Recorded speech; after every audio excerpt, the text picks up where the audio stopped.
Dozens of leaders and senior officials from Arab and Islamic countries warned on Sunday Israeli actions in Jerusalem and the occupied West Bank could worsen regional turmoil as violence surges between Israel and the Palestinians. The meeting in Cairo was hosted by the Arab League and attended by President Abdel Fattah el-Sisi of Egypt, Jordan's King Abdullah II and Palestinian President Mahmoud Abbas, along with many foreign ministers and senior officials. The high-level gathering came amid one of the deadliest periods of fighting in years in Jerusalem and the neighboring Israeli-occupied territory. 45 Palestinians have been killed so far this year, according to account by the Associated Press.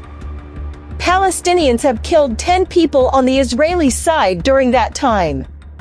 Speakers at the meeting condemned Israel's unilateral measures in Jerusalem and the West Bank in statements, including home demolitions and expanding settlements. They also condemned visits by Israeli officials to the city's contested holy site, which is sacred to both Jews and Muslims, and has often been the epicenter of Israeli-Palestinian unrest. There was no immediate comment from Israel's government. The officials also voiced support for Jordan's role as custodian of the Al-Aqsa Mosque, the third holiest site in Islam. The mosque is built on a hilltop in Jerusalem's Old City that is the most sacred site for Jews, who refer to it as the Temple Mount because it was the site of the Jewish temples in antiquity. Since Israel captured the site in the 1967 Mideast War, Jews have been allowed to visit but not pray there. Israel claims all of Jerusalem as its undivided capital, while the Palestinians seek East Jerusalem as the capital of their future state.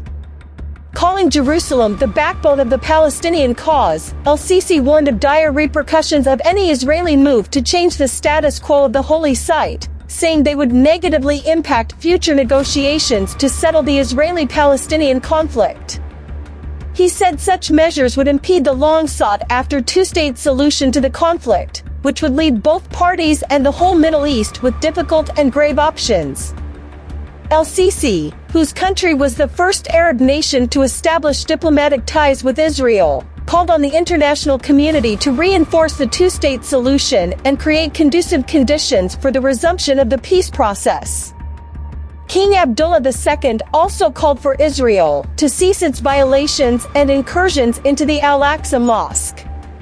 The region cannot live in peace, stability, and prosperity without any progress made on the Palestinian cause, he warned.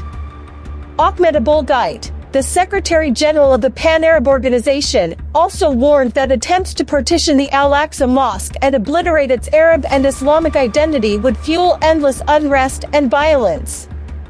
Abbas, the Palestinian president, said his administration would resort to the United Nations and its agencies and demand a resolution to protect the two-state solution to the conflict. The state of Palestine will continue going to international courts and organizations to protect our people's legitimate rights, he said. The ongoing bout of violence has put the region on edge.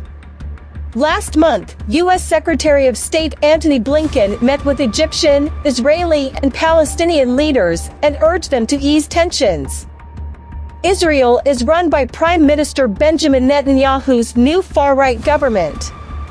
Many politicians in Netanyahu's administration oppose Palestinian independence. Sunday's meeting in Cairo issued a final statement that condemned what it called Israeli systemic policy that aims at distorting and changing Jerusalem's Arab and Islamic culture and identity.